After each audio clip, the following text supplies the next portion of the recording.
है chemical reaction, chemical reactions and equation.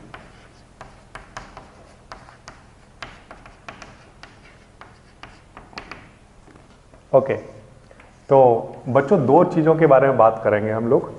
पहले कुछ रिएक्शंस के बारे में बात करेंगे, फिर उन रिएक्शंस को हम कन्वर्ट कर लेंगे इक्वेशन में, और फिर हम इक्वेशन के बारे में बातें करेंगे। ओके, तो हम बड़ा ही फॉर्मल अप्रोच से चैप्टर को स्टार्ट कर रहे हैं। मैं आपके सामने कुछ प्रोसेसेस लिख रहा हूँ, ठीक है? क्या लिख रहा हूँ? प्रोसेस, नॉर्मल जो भी प्रोसेस होती हैं, जैसे जिनको आप पहचानते भी हो, उनमें से बच्चों मैं आपके सामने एक प्रोसेस आपके सामने लिखता हूं, melting of ice. Melting of ice, ठीक है? इसको आप कंसीडर करो, मेल्टिंग ऑफ आइस। ओके, एक और मैं आपके सामने प्रोसेस लिख रहा हूं बच्चों, वो है rusting of iron. Rusting of iron. इन दो प्रोसेस के बारे में आप सोचो। मेल्टिंग ऑफ आइस की अगर हम बात करें, तो अगर मैं आपसे पूछूं कि आइस क्या होता है, तो आप कहोगे सर आइस एक्चुअली वाटर ही होता है, बट इन सॉलिड फॉर्म। सही बात है। तो आपने कहा आइस जो है वो वाटर है। ओके, फिर एक प्रोसेस हुई। फिर क्या हुई? एक प्रोसेस हुई। क्या प्रोसेस हुई? तो आंसर है मेल्टिंग। मेल्टिंग क्या है? प्रोसेस। ये हमारा प्रोडक्ट है ना? ये हमारे पास एक चीज है जिसके साथ ये प्रोसेस हो रही है ना? तो मैंने एक प्रोसेस इसके साथ कराई, वो है मेल्टिंग। ओके, अब मेल्टिंग होने के बाद कुछ ना कुछ तो होगा। तो मेल्ट होने के बाद आइस क्या बन जाती है? वाटर। तो मेल्ट होने के बाद ये बना वाटर। ओके, प्रोसेस से पहले ये क्या था? वाटर। प्रोसेस के बाद ये क्या है? वाटर। तो सर इसमें कोई चेंज नहीं आया। इस प्रोडक्ट में जो आपके पास पहले प्रोडक्ट था, जो चीज थी आपके हाथ में, वो जैसी पहले थी वैसी ही अभी भी है ना? केवल किस में चेंज आ गया है सर? उसकी फिजिकल प्रॉपर्टी में चेंज आ गया है। यानी कि वो जैसे पहले दिख रहा था ना, अब वो वैसा नहीं दिख रहा है। पहले तो वो आपके हाथ में था, लेकिन अब वो ऐसी फॉर्म में आ चुका है कि आप उसे हाथ में नहीं ले पाओगे। आपको उसे बोतल में भरना पड़ेगा। ऐसी बोतल चाहिए, उसमें भरना पड़ेगा, और आइस को तो मैं अपने हाथ में पकड़ लूंगा। तो इसका मतलब यह है कि इसकी फिजिकल प्रॉपर्टी में चेंज आ गया। इस बात का मतलब यह है कि पहले ये सॉलिड था, अब ये क्या बन गया है? लिक्विड बन गया है। तो ओनली चेंज आया फिजिकल प्रॉपर्टी में। तो इस तरह के प्रोसेसेस जिसमें जो हमारा प्रोडक्ट होता है वो प्रोसेस होने के बाद सिर्फ अपनी फिजिकल प्रॉपर्टी में चेंज लाता है, केमिकल प्रॉपर्टी में किसी भी तरह का चेंज नहीं लाता है। इस तरह की जो प्रोसेस होती है उन्हें फिजिकल चेंज कहते हैं। क्या कहते हैं? Physical changes. समझ आ गई बात आपको? तो ये जो सर आपने बोर्ड पर एग्जाम्पल लिखा है, ये फिजिकल चेंज का एग्जाम्पल है। ओके, ये तो बिल्कुल आसान सी बात है। अच्छा, अब हम इस प्रोसेस को कंसीडर करते हैं, रस्टिंग ऑफ आयरन। यहां पर स्टार्टिंग में हम प्रोडक्ट मार्केट से खरीद के लाए। मैं ये आयरन का एक पीस खरीद कर लाया और मैंने कुछ दिनों तक अपने घर पर रखा। ठीक, अब मेरे घर पर चारों तरफ मॉइस्चर भी रहता है, एयर में बहुत सारी गैसेस भी रहती हैं। वो गैसेस क्या करती हैं? इसके ऊपर अटैक करती हैं और इससे रिएक्ट करती हैं। और जब वो इससे रिएक्ट कर देती हैं, तो रिएक्ट करने के बाद क्या होता है कि ये आयरन जो है एक प्रोसेस से गुजरता है। एक प्रोसेस होती है इसके साथ। उस प्रोसेस का नाम क्या है? बोलो। रस्टिंग। इस प्रोसेस का नाम क्या है? रस्टिंग। जंग लगना स्टार्ट हो जाता है उसमें, और जंग जब लगना स्टार्ट हो जाएगा, रस्ट होना स्टार्ट हो जाएगा, तो फिर क्या होगा? वो आयरन नहीं रहेगा, वो कुछ और बन जाएगा। वो क्या बन जाएगा? वो अपने ऑक्साइड में कन्वर्ट हो गया। किसमें कन्वर्ट हो गया? ऑक्साइड में। आयरन ऑक्साइड बन गया। ये बात आई आपको समझ में? ठीक, तो इस वाले केस में जो चीज पहले थी, है ना, जो सब्सटेंस हमारे पास पहले था, वो अपनी केमिकल प्रॉपर्टी को लूज कर चुका है। अब उसको वापस से वो नहीं बनाया जा सकता जो वो पहले था। इसका मतलब मैं ये कह रहा हूं कि आयरन अगर एक बार रस्ट हो जाए, तो उससे आप दोबारा किसी भी प्रोसेस से, किसी भी केमिकल प्रोसेस से, किसी भी फिजिकल प्रोसेस से आप उसे आयरन नहीं बना पाओगे कभी भी। तो उसकी केमिकल प्रॉपर्टी पूरी तरह से चेंज हो गई। मतलब आयरन की प्रॉपर्टी अलग होती है बच्चों, और आयरन ऑक्साइड की प्रॉपर्टी अलग तरह की होती है। इसकी रिएक्शन किसी से कराओगे तो अलग तरह के प्रोडक्ट बनते हैं, लेकिन आयरन ऑक्साइड की उसी मान लो आयरन की मैं रिएक्शन बी से कराता हूं, कोई बी एक सब्सटेंस है तो यहां पर सी बनेगा, लेकिन आयरन ऑक्साइड की भी जब मैं बी से कराऊंगा तो वो सी नहीं बनेगा, वो डी बनाएगा, है ना। तो यानी कि इन दोनों की क्या अलग अलग है, केमिकल प्रॉपर्टीज क्या अलग हो गई, केमिकल प्रॉपर्टीज अलग हो गई। ये हो सकता है, ये तो मैंने एक एग्जांपल लिया है, कुछ एग्जांपल आपको ऐसे मिलेंगे, जैसे इस वाले एग्जांपल की बात करूं, ये सॉलिड है, यहां पर भी अपने ऑक्साइड में तो कन्वर्ट हो गया, बट ये भी सॉलिड है। तो फिजिकल प्रॉपर्टी में कोई चेंज नहीं आया, जैसा पहले था वैसा ही दिख रहा है ना। हो सकता है कलर में चेंज आ गया हो, बहुत सारी चीजें हैं, फैक्टर है, उनको हम डिस्कस करेंगे, कलर में चेंज आ गया हो, बहुत सारी चीजों में चेंज आ गया, बट फिजिकल में हमें दिखा कि चेंज नहीं आया, लिक्विड नहीं बना, गैस नहीं बना, सॉलिड का सॉलिड ही रहा, बट क्या चेंज हो गई, फिजिकल केमिकल प्रॉपर्टी। तो इस तरह की प्रोसेसेस जब होती हैं तो हम क्या कहते हैं, इसमें किस तरह के चेंज आ गए हैं, बोलिए क्या, कौन से चेंज आ गए हैं, केमिकल चेंज, केमिकल चेंज आ गए हैं। तो फिर से जब भी कोई एक सब्सटेंस एक प्रोसेस से निकलता है, उसके साथ एक प्रोसेस होती है, और प्रोसेस होने के बाद अगर सब्सटेंस अपनी आइडेंटिटी को लूज नहीं करता है, जैसा वो पहले था वैसा ही रहता है, तो इस तरह के जो चेंजेज होते हैं उन्हें फिजिकल चेंज कहते हैं। और जब भी वो एक सब्सटेंस एक प्रोसेस से निकलता है या उसके साथ एक प्रोसेस होती है, तो अगर वो अपनी आइडेंटिटी लूज कर देता है, तो उस प्रोसेस के बाद अगर वो कुछ नया चीज बना देता है, तो उस केस में हम कहते हैं कि वो कैसा चेंज हुआ है, केमिकल चेंज हुआ है। क्लियर है ये वाली बात। अच्छा, अब बच्चों इस चैप्टर में हमें पढ़ना क्या है, आप ये समझो, इस चैप्टर में हमें केमिकल रिएक्शन पढ़नी है। अब ये जो आपने बोर्ड पर जो ये वर्ड्स की फॉर्म में लिखा है ना, इसी को हमें रिएक्शन की फॉर्म में पढ़ना है। किस फॉर्म में पढ़ना है, रिएक्शन की फॉर्म में। और उन्हीं रिएक्शन को फिर हम सिंबल की फॉर्म में लिख लेंगे और उनका नाम क्या रख देंगे, इक्वेशन। क्या नाम रख देंगे, इक्वेशन। ये बात आ रही है आपको समझ में। तो ठीक है, ये हो गए हमारे फिजिकल और केमिकल चेंज। अब मैं आपको थोड़ी सी एक बेसिक सी बातें बताता हूं, फिर हम इस चैप्टर में आगे बढ़ते हैं। ठीक है, जहां तक बात समझ नहीं आए, जहां पर भी बात समझ नहीं आए वहीं रोक लेंगे, फिर उसके बाद जब समझ आ जाएगी तभी आगे बढ़ेंगे। यहां तक बात क्लियर है, पहले यस और नो फटाफट से पिको सेकंड में आंसर देना, यस और नो में।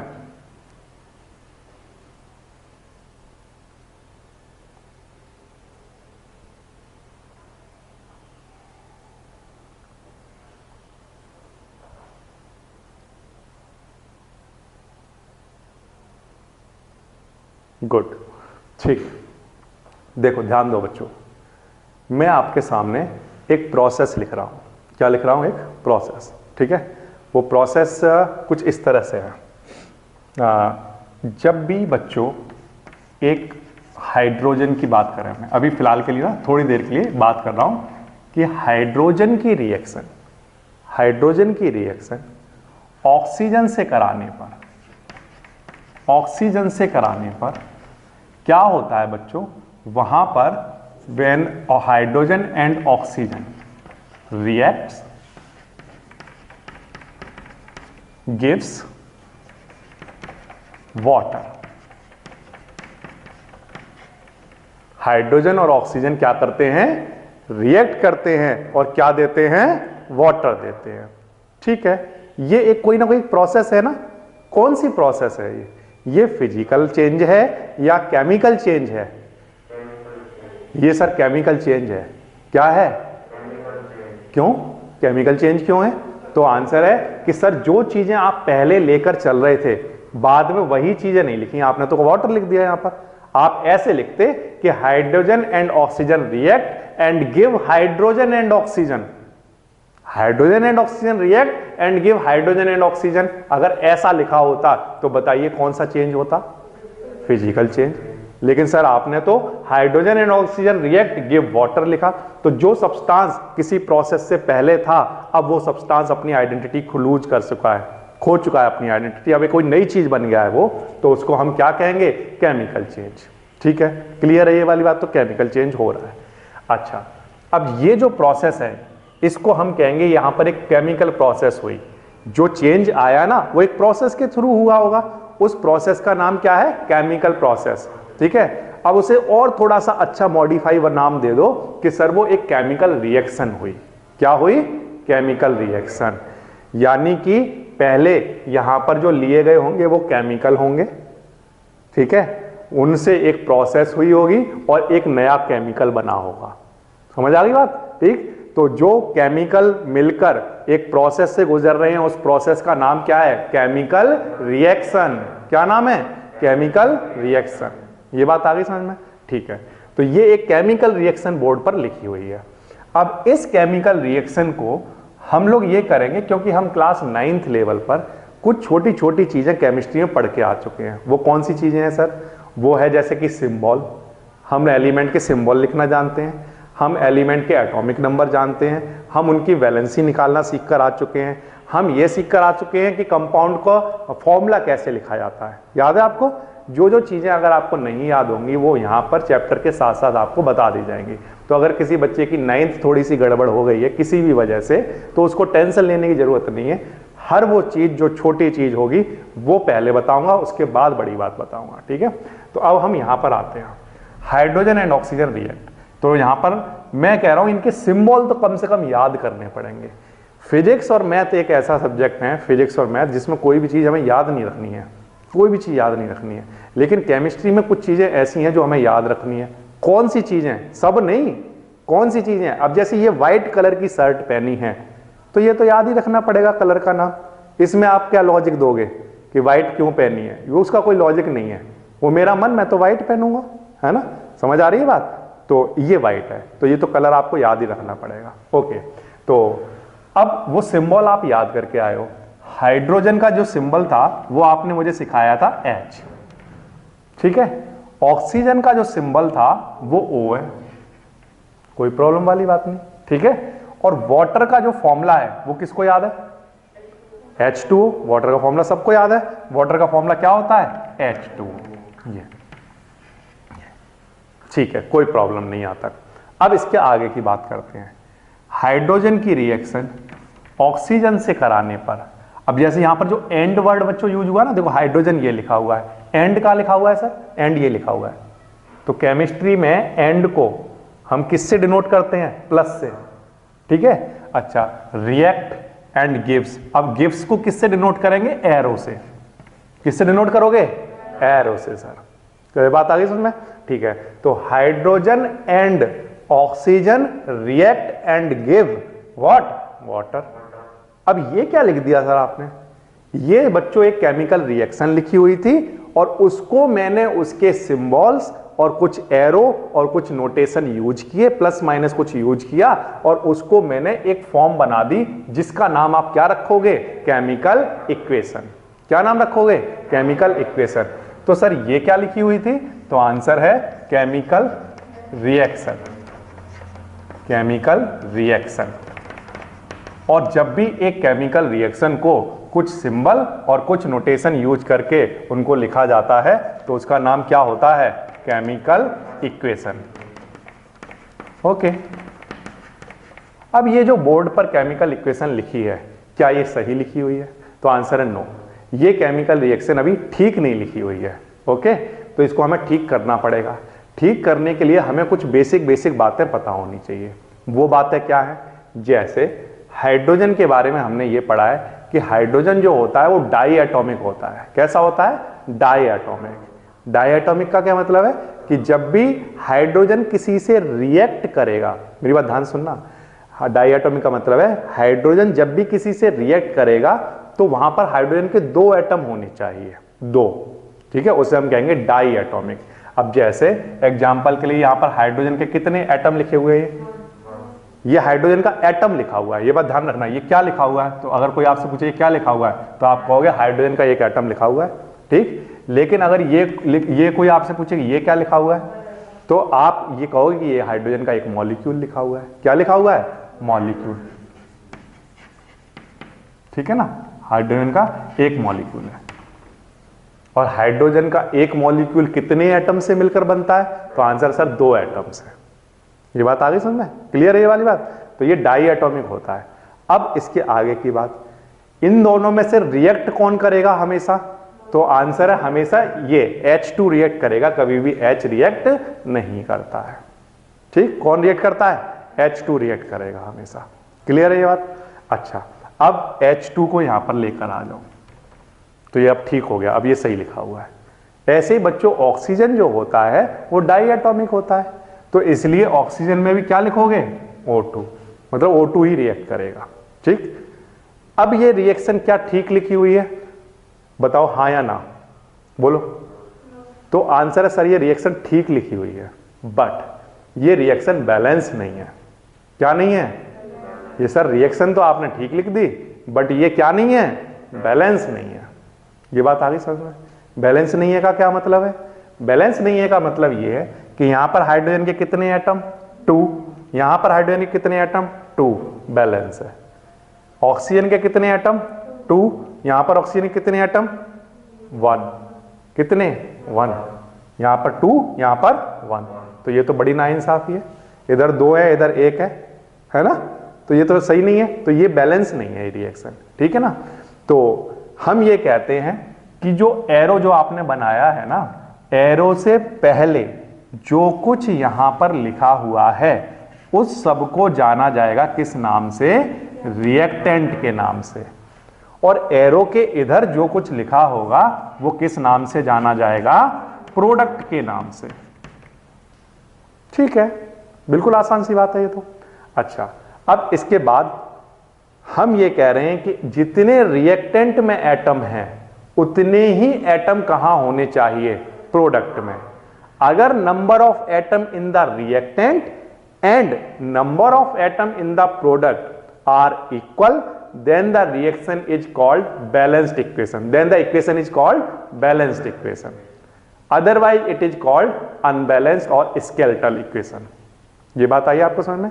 तो अभी ये रिएक्शन कैसी, ये इक्वेशन कैसी लिखी हुई है? अनबैलेंस्ड है। ठीक है, अब हमें क्या करना होगा? इसको बैलेंस करना होगा, तो इसकी बैलेंसिंग हमें सीखनी पड़ेगी, समझनी पड़ेगी। ठीक है, वो हम अभी सीखेंगे आगे जाकर। अभी फिलहाल हम अपने मेन टॉपिक पर आ जाते हैं। तो ओके, तो ये आपको समझ आया केमिकल रिएक्शन क्या होती हैं, उनको सिंबल की फॉर्म में लिखना केमिकल इक्वेशन कहलाता है। एरो के इस साइड जो लिखे होते हैं वो रिएक्टेंट और एरो से इधर जो लिखे होते हैं वो प्रोडक्ट। और if number of atom in reactant is equal to number of atom in product,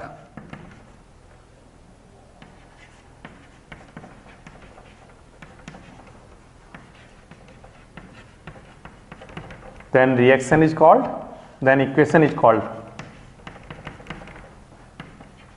कैसी equation? Balanced, balanced chemical equation. क्योंकि ये केमिकल लिखे हुए हैं तो ये जो इक्वेशन है ये केमिकल इक्वेशन कहलाएगी, और अगर ये बैलेंस होती तो हम इसको बैलेंस्ड केमिकल इक्वेशन कहते हैं। ओके, ठीक है। अच्छा, अब इसके बाद आगे की बात करते हैं। इस रिएक्शन को हम कंसीडर करते हैं ये अभी अनबैलेंस्ड है, हम इसको बैलेंस करना चाहते हैं। ठीक है, तो बैलेंस कैसे करते हैं और ये हम सीखेंगे चैप्टर में अभी आगे जाकर। अभी फिलहाल के लिए H2 plus O2 gives H2O। अब मैंने अपना यहां पर क्या किया? 2 लिख दिया। ठीक है ना, यहां क्या लिख दिया? 2 लिख दिया, और यहां पर भी 2 लिख दिया। अब मुझे कैसे पता चला यहां 2 लिखा जाएगा? तो ये केमिकल इक्वेशन को बैलेंस करने का एक मेथड है जो इस चैप्टर में हमें बहुत डिटेल में पढ़ना है। ठीक है, लेकिन उससे पहले हमें कुछ टॉपिक पढ़ने हैं, पहले हम उनको पढ़ेंगे, फिर उसके बाद लास्ट जो टॉपिक इस चैप्टर का करेंगे वो क्या है? बैलेंसिंग ऑफ केमिकल इक्वेशन, है ना। तो अभी फिलहाल के लिए अब आप ध्यान दो, यहां पर मैंने 2 लिखा, यहां पर मैंने 2 लिखा। जैसे ही मैंने 2 लिखा तो बताओ अब हाइड्रोजन के इधर कितने एटम हो गए? 4, 2 2 जा 4, और यहां ऑक्सीजन के कितने एटम है? 2। ठीक है, वाह, बिल्कुल ठीक है। अब इधर देखना, यहां पर हाइड्रोजन के कितने एटम हैं? 2 2 जा 4, और ऑक्सीजन के कितने हैं? ऑक्सीजन का ऑक्सीजन के आगे यहां पर क्या लिखा हुआ है? 2। तो ऑक्सीजन के कितने एटम है? 2। ये ध्यान रखना, ठीक। अगर कहीं पर ऐसे लिखा है ना H2O, तो यहां पर हाइड्रोजन के 2 एटम हैं और ऑक्सीजन का कितना है? 1। ये बात ध्यान से समझो। और यहां पर अगर आगे सर 2 लिख दें, इस होल के आगे 2 लिखा जाता है। यहां पर जो 2 लिखा है ना, वो सिर्फ इसके आगे नहीं लिखा है, वो किसके आगे ऑल्सो लिखा है? ऑक्सीजन के आगे। ये बात आई आपको समझ में? तो अब मैं आपसे ये पूछता हूं कि हाइड्रोजन के जब मैं एटम पूछ रहा हूं तो इस वाले 2 का मल्टीप्लाई यहां पर कराओ, तो हाइड्रोजन के एटम कितने निकल कर आए बोलो? 4। और यहां पर कुछ नहीं लिखा होता है तो 1 होता है, इस बात का मतलब। अब 1 का मल्टीप्लाई भी तो यहां कराओगे, जब इसका कराया है तो इसके भी तो कराओगे। तो कितना आया बोलो? 2, है ना? ये बात आई आपको समझ में? तो हाइड्रोजन के इधर 4 थे, इधर भी हाइड्रोजन के 4 हैं, 2 2 जा 4 है। इधर ऑक्सीजन के कितने हैं? 2। इधर भी ऑक्सीजन के कितने हैं? 2। तो अब ये number of atom both side, individual जितने भी एलिमेंट लिए गए उन इंडिविजुअल एलिमेंट के number of atom both side कैसे हैं? इक्वल। कैसे हैं? इक्वल। अगर ये इक्वल हैं तो ये जो केमिकल इक्वेशन है, ये कैसी केमिकल इक्वेशन कहलाएगी? Balanced chemical equation. ये बात आई आपको समझ में? फिर से मान लो आपके पास एक इक्वेशन मैंने ऐसे लिखी, C+O2 गिव्स CO2। अब मैं आपसे पूछता हूं, बताइए ये जो केमिकल इक्वेशन है, ये बैलेंस्ड केमिकल इक्वेशन है या अनबैलेंस्ड केमिकल इक्वेशन है? तो आंसर है कि देखो सर, कार्बन का इधर 1 एटम है, इधर कार्बन का 1 एटम है, इधर ऑक्सीजन के कितने एटम है बोलो? 2। इधर ऑक्सीजन के कितने एटम हैं बोलो? 2। तो बोथ साइड कैसे हैं? बैलेंस। इसलिए ये कैसी केमिकल इक्वेशन है? Balanced chemical equation. बात आ रही है आपको समझ में? ठीक। इस तरह से आप बैलेंस और अनबैलेंस केमिकल इक्वेशन को देखते हो। अब इस चैप्टर में हमारा जो टारगेट रहेगा वो ये कि हमारे सामने कुछ अनबैलेंस्ड इक्वेशन आएंगी और हमें क्या करना होगा? उनको बैलेंस करना होगा। ठीक है? तो हम उनको बैलेंस करना बहुत डिटेल में सीखेंगे। लेकिन उससे पहले जो हम बात कर रहे हैं वो पहले हम डिटेल में बात किसकी करेंगे? क्योंकि चैप्टर का नाम क्या है? Chemical reaction and equation. तो पहले हम सारी बातें किसके बारे में कर लें? रिएक्शंस के बारे में। फिर हम अपनी लास्ट बात जो करेंगे वो किसके बारे में कर लेंगे? इक्वेशन के बारे में। ठीक है? यहां तक बात आ गई समझ में? तो पहले रिएक्शन के बारे में कुछ और चीजें जानते हैं। तो मैंने आपको रिएक्शन का एक आइडिया तो दे दिया था, जैसे hydrogen react with oxygen gives water. ये क्या है? एक केमिकल रिएक्शन। इसी तरह की बच्चों बहुत सारी केमिकल रिएक्शन हो सकती हैं। अब जब एक केमिकल रिएक्शन होती है तो जब आपको प्रोडक्ट मिलते हैं तो प्रोडक्ट डिफरेंट तरह के मिल सकते हैं। जब भी एक केमिकल रिएक्शन होती है, केमिकल रिएक्शन होती है, तब उस टाइम पर रिएक्टेंट से हम जानते हैं क्या बनते हैं बोलो? प्रोडक्ट बनते हैं। रिएक्टेंट से प्रोडक्ट्स बनेंगे। ओके। अब जब रिएक्टेंट आप लेकर चलोगे तो रिएक्टेंट अलग तरह के हो सकते होंगे और प्रोडक्ट अलग तरह की प्रॉपर्टी रखता होगा। अब कुछ इनकी कैरेक्टरिस्टिक होंगी इन प्रोडक्ट्स की। ठीक है? वो कौन कौन सी कैरेक्टरिस्टिक हैं उनको हम थोड़ा सा डिटेल में और डेप्थ में समझना चाहते हैं। तो हमारी जो पहली हेडिंग होगी इसके बाद वो होगी कैरेक्टरिस्टिक्स ऑफ केमिकल रिएक्शन। ठीक है? नेक्स्ट हम क्या लिखेंगे? Characteristics of chemical reaction. इसको बच्चों आप एक एक पॉइंट इसका ध्यान से समझोगे। Characteristics of chemical reaction. Okay. हमने जब अपना चैप्टर स्टार्ट किया, सबसे पहली चीज हमने क्या सीखी? प्रोसेसेस 2 तरह की होती हैं, फिजिकल चेंज, केमिकल चेंज।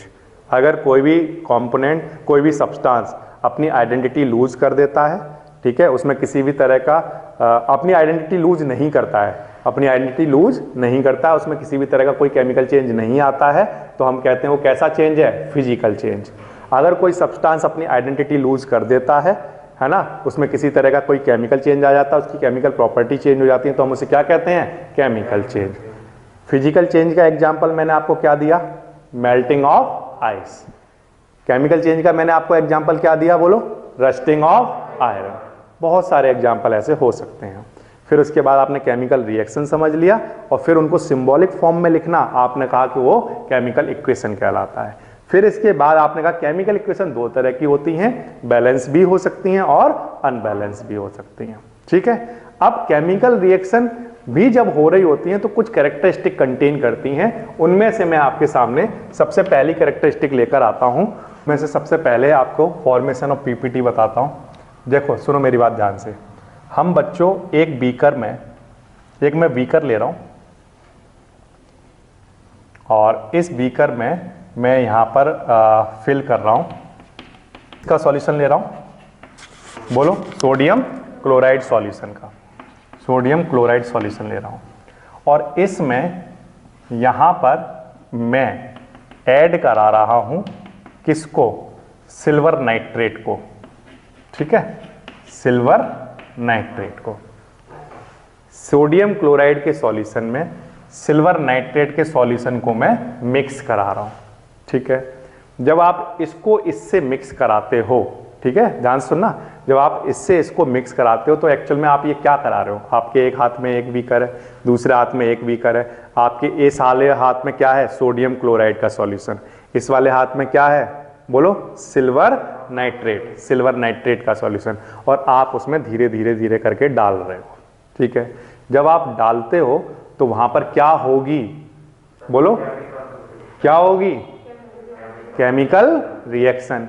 और जब वो केमिकल रिएक्शन होगी तो हमने क्या ऑब्जर्व किया है, हमने ये ऑब्जर्व किया है कि हमारे बीकर में, हमारा जो बीकर था उसमें यहां पर इस जगह पर, ये तो हमारा सॉल्यूशन बनके तैयार हो गया, जो भी सॉल्यूशन बना होगा है ना, हमने ये देखा है कि इसके यहां पर इस जगह पर ऊपर की तरफ एक वाइट कलर का प्रेसिपिटेट बन जाता है।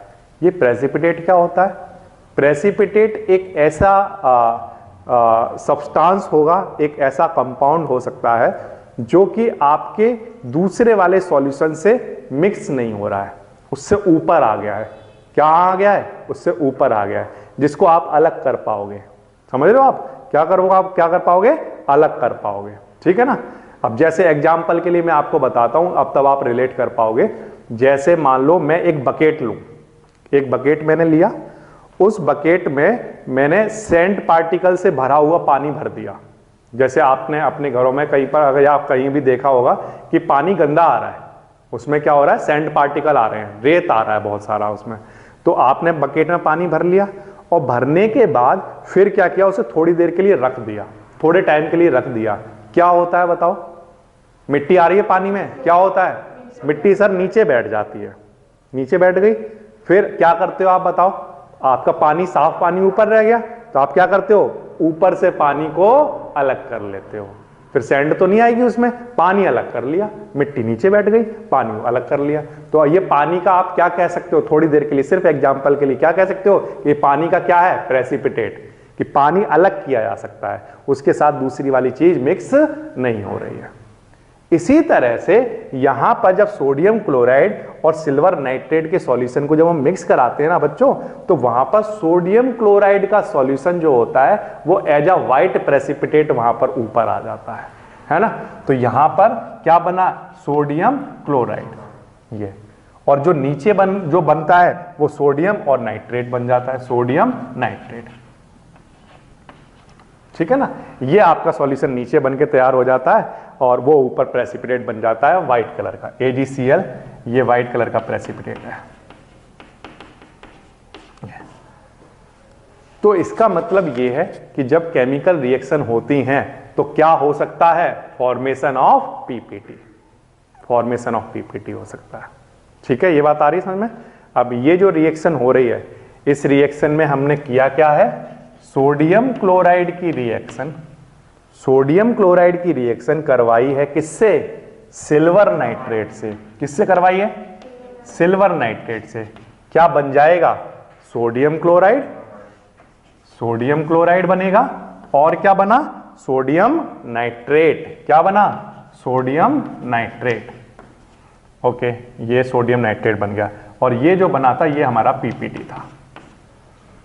ठीक है, ये आपकी एक कैरेक्टरिस्टिक हो गई केमिकल रिएक्शन की कि during the chemical reaction precipitate form होते हैं। ठीक है, अब ये जो रिएक्शन जो हो रही है, अब ये मैंने जो आपके सामने लिखी, किसी बच्चे को इसको पढ़ना ही नहीं आ रहा है। ये सिंबल किसका है? सोडियम का, ये क्लोरीन का, और इनको मिलाकर आप क्या कहते हो? Sodium chloride. ये जो सिंबल है अगर आपने पहले नहीं पढ़ा है तो याद रखो। अगर जो चीज आपने याद नहीं आ रही है, अगर आपको याद नहीं है, ये सिंबल आपने पहली बार देखा मान लो, तो आप उसको नोट कर लो कि ये जो Ag कहीं पर लिखा हो तो उसे क्या पढ़ेंगे? सिल्वर। अगर आपको याद नहीं आ रहा हो कि NO3 को क्या कहते हैं तो लिख लो, क्या कहते हैं? नाइट्रेट। तो ये क्या है? Silver nitrate. अब ये सोडियम है, ये नाइट्रेट है, तो क्या बन गया? Sodium nitrate. और ये सिल्वर है, ये क्लोरीन है, तो क्या बनेगा? Silver chloride. क्लोरीन से रिएक्ट कर क्या बनता है? क्लोराइड, है ना, ये बन जाता है। तो ये रिएक्शन बनी। ठीक है, तो पहली कैरेक्टरिस्टिक आपको याद हो जाएगी, क्या बनाते हैं? Formation of PPT.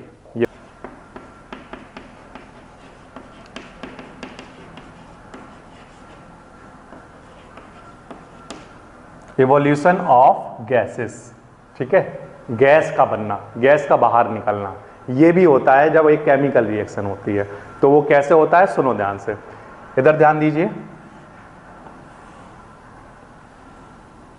ये बच्चों एक बीकर में मैंने जिंक ग्रेनुअल्स ले लिए। जिंक ग्रेनुअल्स का क्या मतलब होता है? जिंक के पीस, छोटे छोटे पत्थर टुकड़े ले लिए मैंने। ठीक है, अच्छा, इन जिंक ग्रेनुअल्स पर मैंने ड्रॉप बाय ड्रॉप यहां पर हाइड्रोक्लोरिक एसिड HCl यानी, ठीक है ना, इसको मैंने drop by drop in zinc granules पर डाला। ओके, तो यहां पर कोई ना कोई रिएक्शन हुई होगी, क्योंकि ये भी एक केमिकल, ये भी एक एलिमेंट है, ये एक केमिकल सब्सटेंस है, ये भी केमिकल सब्सटेंस है, तो ये आपस में रिएक्ट करेंगे, कोई ना कोई एक केमिकल रिएक्शन देंगे। तो वो केमिकल रिएक्शन होगी क्या बच्चों? वो मैं आपको बताता हूं, सुनो ध्यान से। जिंक की रिएक्शन HCl से कराने पर, किससे कराने पर? HCl से कराने पर कुछ तो बनता होगा। क्या बनेगा? जिंक क्लोराइड और हाइड्रोजन गैस। जिंक क्लोराइड और हाइड्रोजन गैस। अब जिंक क्लोराइड का फॉर्मूला क्या होगा?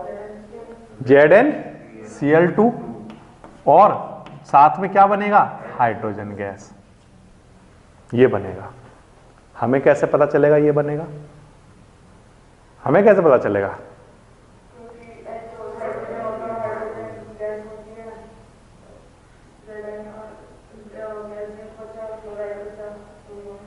नो, हाँ, जिंक ज्यादा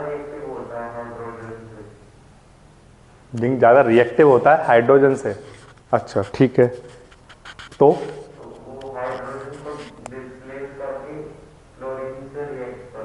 बिल्कुल सही बात।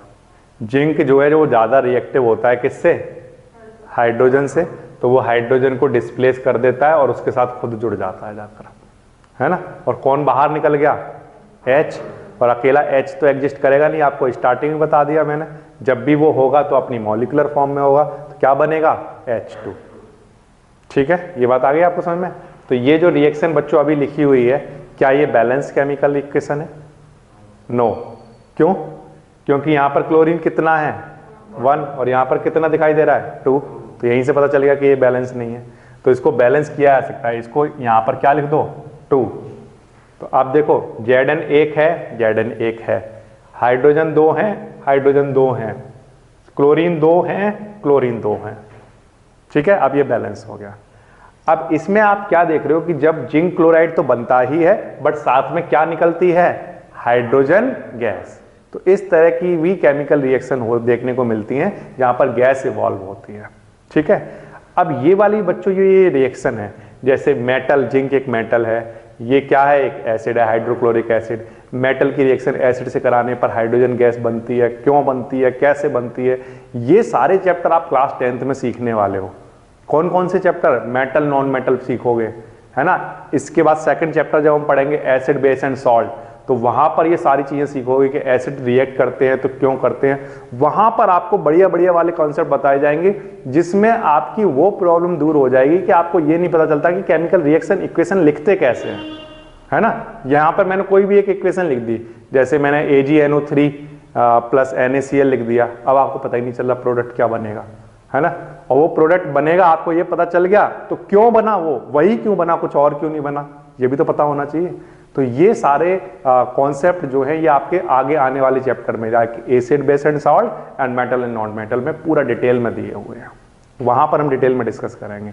अभी फिलहाल हम क्या डिस्कस कर रहे हैं कि जैसे ही यहां पर HCl को जिंक ग्रेनुअल्स पर डाला जाता है तो यहां से क्या निकलना स्टार्ट हो जाती है, बोलो कौन सी गैस निकलना स्टार्ट होगी, बोलो क्या बनेगी, हाइड्रोजन गैस, ठीक है ना। तो प्रोडक्ट जो है वो यहाँ पर बन के तैयार जो हो जाएगा, मैं दूसरा बीकर भी मुझे बना देना चाहिए बट मैं यहाँ पर अभी फिलहाल के लिए लिख देता हूँ, अंडरस्टूड होगा कि यहाँ पर नीचे तो क्या बन के तैयार हो जाएगा, जिंक क्लोराइड, और क्या निकलना स्टार्ट हो जाएगी, हाइड्रोजन गैस। तो इसका मतलब केमिकल रिएक्शन में दो चीजें देखने को मिलती हैं, केमिकल रिएक्शन के टाइम पर हो सकता है प्रेसिपिटेट बने, केमिकल रिएक्शन के टाइम पर हो सकता है गैस बाहर निकले। क्लियर है ये वाली बात, ठीक। वो है चेंज इन कलर। जब एक केमिकल रिएक्शन होती है तो वहां पर क्या देखने को मिला है हमें कि कलर में भी चेंज आता है, ठीक है ना। तो कलर में चेंज यहां पर लिख देते हैं, चेंज इन कलर।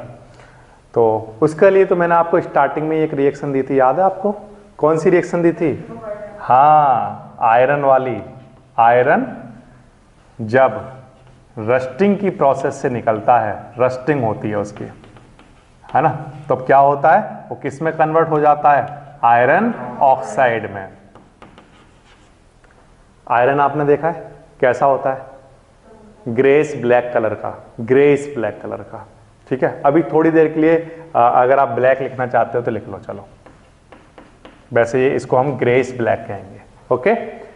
ये ग्रेस ब्लैक जो कलर होता है, जब रस्टिंग की प्रोसेस हो जाती है, जब रस्टिंग वाली केमिकल प्रोसेस जब हो जाती है तो उसके बाद वहां पर आयरन ऑक्साइड बनता है, और वो कैसे कलर का होता है, ब्राउन कलर का। ये रस्ट है, और रस्ट कैसे कलर की होती है, ब्राउन कलर की।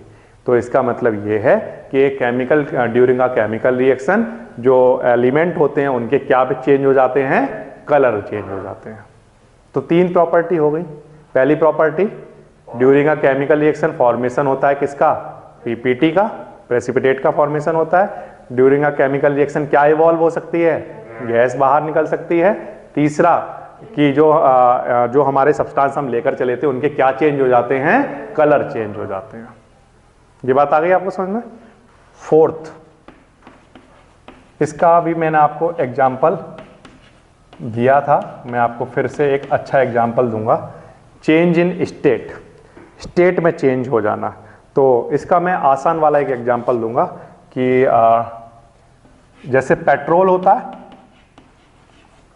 पेट्रोल, पेट्रोल को आप अगर हीट करोगे, है ना, तो वो क्या बन जाएंगे उसके, बोलो, पेट्रोल के ही क्या बन जाएंगे, वेपर, है ना। कार्बन डाइऑक्साइड गैस बनेगी या बहुत सारी चीजें बनेंगी, लेकिन वो सब चीज नहीं। मैं ये कह रहा हूं पेट्रोल क्या होता है, तो आंसर है सर लिक्विड होता है ना। और यहां पर जब यहां पर अगर हम पेट्रोल की बात करें तो वो किस फॉर्म में है, अपने वेपर की फॉर्म में। क्या चेंज हो रहा है, स्टेट। स्टेट पढ़ी है ना आपने 9th क्लास में, कौन कौन सी होती हैं, बेसिक वाली, सॉलिड, लिक्विड एंड गैस। उसके अलावा भी दो होती हैं, उनकी बात नहीं कर रहा, सॉलिड, लिक्विड एंड गैस। तो उनमें से हम देख रहे हैं कि ये लिक्विड से गैस में या वेपर में कह सकते हैं चेंज हो रहा है। तो यानी कि during a chemical reaction there is also change in state, ठीक है। ये एक कैरेक्टरिस्टिक हो गई। कैंडल वाली, अगर हम कैंडल की बात करें तो एक कैंडल जब बर्न होती है ना, तो कैंडल तो सॉलिड है, वैक्स, वैक्स क्या है, सॉलिड है, बट जब वो जलता है, हीट होता है, तो क्या बनती है, कार्बन डाइऑक्साइड गैस। क्या बन रही है, कार्बन डाइऑक्साइड गैस। तो सॉलिड से क्या बन रही है, गैस बन रही है। तो burning of candle, burning of candle में क्या होता है, स्टेट में चेंज आ रहा है। फिफ्थ है क्या बोला मैंने, change in temperature, change in temperature. अब सुनो बच्चों ध्यान से, मैंने आपको एक एग्जांपल दिया था कि जब हम एक बीकर में जिंक ग्रेनुअल्स लेते हैं और उसमें हम बारिश कराते हैं किसकी, HCl की, ठीक है, HCl, जिसमें HCl भरा हुआ है और ये सब क्या है, जिंक, ठीक है, ओके ओके, HCl। अब जब इस HCl को आप जिंक पर डाल रहे हो तो डालने से पहले आप बीकर को ऐसे पकड़ कर देखो, छू कर देखो कैसा लग रहा है, ठंडा है, नॉर्मल है। फिर आपने इसके अंदर क्या भरा हुआ है, जिंक ग्रेनुअल्स, जिंक के पीसेस हैं। फिर आपने ड्रॉप डालना शुरू की उसमें HCl की, धीरे धीरे धीरे करके आपने ड्रॉप बाय ड्रॉप डालना शुरू किया उसको। फिर आप उस बीकर को पकड़ कर देख रहे हो, अब आपको ये गर्म लग रहा है, यानी कि क्या चेंज हो रहा है, इसका टेम्परेचर क्या चेंज हो रहा है। क्या आप इसे गर्म कर रहे हो नीचे से, नहीं, हम हीट तो दे ही नहीं रहे हैं। हम क्या कर रहे हैं, इसके अंदर ये जिंक का जो पीस था उसके ऊपर बस एसिड डाल रहे हैं, और जैसे ही मैं एसिड डालता हूं देखता हूं ये बीकर बहुत गर्म हो गया। तो इसका मतलब ये है कि ड्यूरिंग अ केमिकल रिएक्शन क्या चेंज होता है, ऑल्सो टेम्परेचर में भी चेंज आता है। ये बात आ रही है आपको समझ में। आपकी बॉडी जो है जब हीट हो जाती है, आपकी बॉडी हीट कब हो जाती है, आपकी बॉडी में हीट कब होगी, भागते टाइम और एक्सरसाइज के टाइम, एक्सरसाइज कर रहे हैं तब हीट हो जाएगी, हाँ अच्छा। और ये सारे पॉइंट आपने बोले, ठीक है। मैं ये कह रहा हूं कि आपकी बॉडी में जब हीट आती है जब आप फूड इनटेक करते हो, जैसे आप फूड इनटेक कर लेते हो ना, तो आपके अंदर एक एनर्जी आ जाती है, आती है या नहीं आती है। आप स्कूल से आए हो बिल्कुल थके हारे और भूख लग रही है आपको बहुत तेज, आपका मन लगेगा किसी काम में। अगर मैं आपको सीधा यहीं स्कूल से सीधा यहाँ बुला लूँ, आ जाओ पढ़ने के लिए, है ना, तो आपका बिल्कुल मन नहीं करेगा। क्यों? क्योंकि आपके अंदर वो हीट नहीं है पढ़ने वाली। हीट कौन सी वाली? फूड, जो आपको एनर्जी दे, तो वो एनर्जी आपके अंदर नहीं है। अब आपने खाना वाना खा लिया, अपना फिट हो गए, अब आप आराम से पढ़ सकते हो, है ना। तो वो उसके बाद ऐसा क्या होता है कि जब आपका पेट भरा हुआ है, आप अच्छे से खाना वाना खा लिया है, फिर आप आराम से पढ़ पा रहे हो, क्योंकि आपके पास क्या आ गई है? एनर्जी। क्या आ गई है? एनर्जी आ गई है। अगर आपके पास एनर्जी नहीं होगी तो आप कोई काम नहीं कर पाते हो।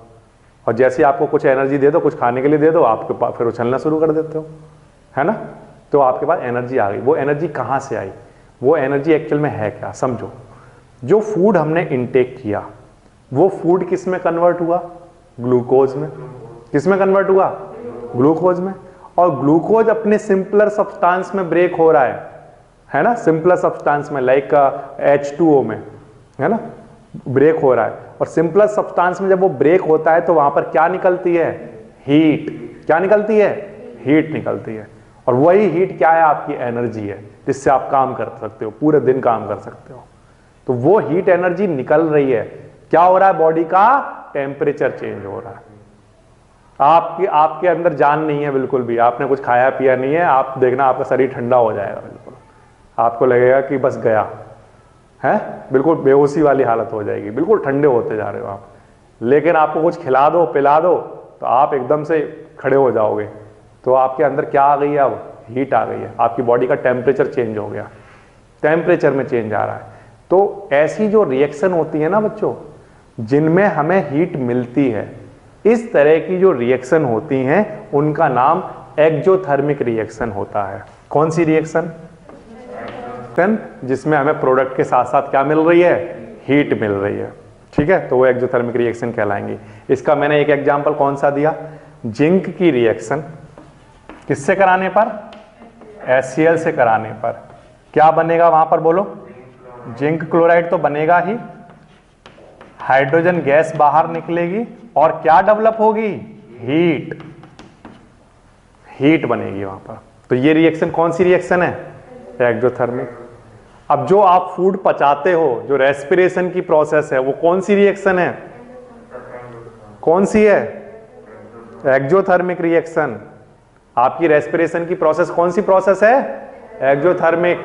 क्यों? क्योंकि जो फूड हम इंटेक करते हैं वो फूड किस में कन्वर्ट हो रहा है? ग्लूकोज में, वाटर में और एनर्जी में। कौन सी एनर्जी? Heat energy. तो उस केस में भी यही हो रहा है। तो रेस्पिरेशन की जो रिएक्शन है वो एक्सोथर्मिक की कैटेगरी में आती है। हालांकि ये एक सेपरेट टॉपिक है जो लास्ट में हम डिटेल में करेंगे, एक्सोथर्मिक रिएक्शन क्या होती है, रेस्पिरेशन को क्यों एक्सोथर्मिक रिएक्शन माना गया है, वो हम लास्ट में डिटेल में पढ़ेंगे। अभी क्योंकि यहाँ पर टेम्परेचर वाला एक पॉइंट आया तो मैंने ये बता दिया। अब दूसरी ऐसी रिएक्शन होंगी जिनको हमें हीट देनी पड़ेगी। एक्सोथर्मिक तो वो रिएक्शन है जो हीट हमें दे रही है ना। एक ऐसी होंगी जिनको हमें हीट देनी पड़ेगी, वो रिएक्शन कौन सी रिएक्शन होंगी? एंडोथर्मिक रिएक्शन, जिनको कराने के लिए हमें हीट देनी पड़ती है। ठीक है, जैसे एग्जाम्पल के लिए कुछ सब्सटेंस ऐसे होते हैं जैसे कैल्शियम है ना, और उसकी रिएक्शन हमें वाटर से करानी है। तो कैल्शियम आसानी से वाटर से रिएक्ट नहीं कर रहा, तो हमें क्या करना पड़ेगा? हॉट वाटर से रिएक्ट करना पड़ेगा उसे, हॉट वाटर से। अब आप हॉट वाटर से कैल्शियम को रिएक्ट कर रहे हो, यानी कि आप उसे क्या दे रहे हो? हीट। अगर आपके पास ठंडा पानी इसमें मिलाओगे, रिएक्ट नहीं कर रहा उतना तेजी से, तो आप क्या करोगे? थोड़ा सा बीकर को गर्म करोगे जिससे कि पानी गर्म हो जाए। तो आपको क्या करना पड़ रहा है? हीट देनी पड़ रही है। तो अब इस केस में ये कौन सी रिएक्शन हुई? और इस वाली रिएक्शन में क्या हो रहा था? आपको हीट मिल रही थी, तो ये कौन सी रिएक्शन हुई? Exothermic reaction. एक्सोथर्मिक और एंडोथर्मिक रिएक्शन के हम डिटेल से एग्जांपल पढ़ेंगे आगे चैप्टर में। ठीक है, अच्छा, तो आपके पास कैरेक्टरिस्टिक्स ऑफ केमिकल रिएक्शन कौन कौन सी हैं? तो आंसर है नंबर 1, किसी भी केमिकल रिएक्शन के टाइम पर वहां पर जब प्रोडक्ट बनता है तो वहां पर फॉर्मेशन हो सकता है किसका? पीपीटी का। गैस इवॉल्व हो सकती है, कलर में चेंज आ सकता है, स्टेट में चेंज आ सकता है, और ड्यूरिंग द रिएक्शन टेम्परेचर में चेंज आ सकता है। These are known as what? Characteristics of a chemical reaction. ये बात आ गई आपको समझ में? ठीक। अब केमिकल रिएक्शन के बारे में आपने जब कैरेक्टरिस्टिक पढ़ ली हैं और आपको ये पता है कि ये केमिकल रिएक्शन को सिंबॉलिक फॉर्म में लिखकर उसे किस में कन्वर्ट किया जा सकता है? केमिकल इक्वेशन में। तो अब हम स्टार्ट करेंगे क्या कि कोई भी हमारे पास अनबैलेंस्ड केमिकल इक्वेशन आएगी, कितनी भी बड़ी आएगी कितनी भी छोटी आएगी, उसको किस में कन्वर्ट करना सीखेंगे हम? बैलेंस्ड केमिकल इक्वेशन में। तो कल की क्लास में जब हम स्टार्ट करेंगे तो बैलेंसिंग से शुरू करेंगे, और जो थ्योरी वाला पार्ट है वो हम कवर कर लेंगे कल।